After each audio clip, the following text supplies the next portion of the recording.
Former President Trump's influence is being felt up and down the ballot in midterm races all across the country and right here at home. And his group of followers, identified by CBS News as Trump true believers, make up about 15% of U.S. voters. CBS 13's Adrian Moore takes a closer look at the role they're playing in the election. I will probably have to do it again.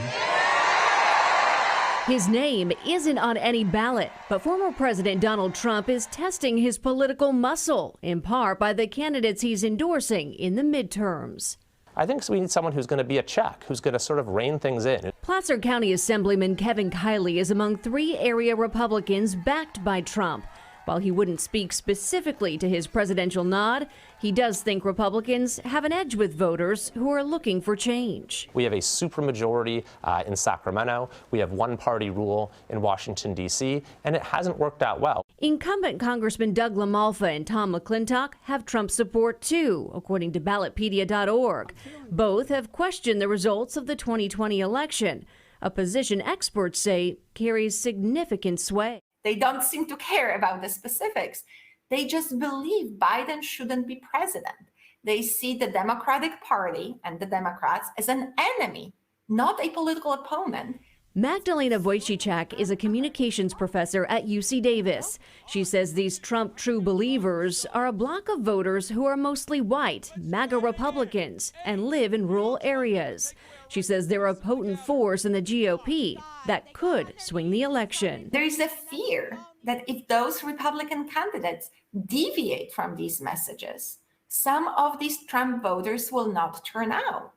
So these voters are indirectly influencing Republican candidates and the overall campaign narrative.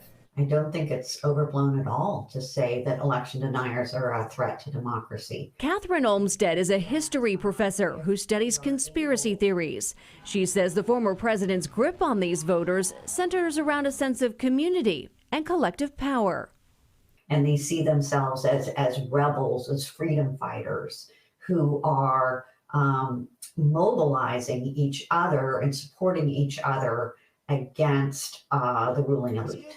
That's tremendously attractive ideology because it makes people feel important. And that feeling has fed some fierce rhetoric away from mainstream media and across social media platforms, fueling debate on other divisive topics they feel are a part of a liberal agenda. I think that the true believers think that there is this conspiracy directed against them by a liberal elite to force them to accept LGBTQ rights, force them to allow abortions in their state.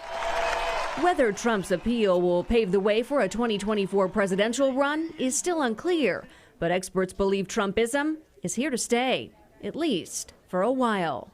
Many historians believe that we're living through an unprecedented era, and historians don't like to say that. The latest CBS News tracker poll shows Republicans have a slight edge in taking back the House. The Senate is still a toss-up.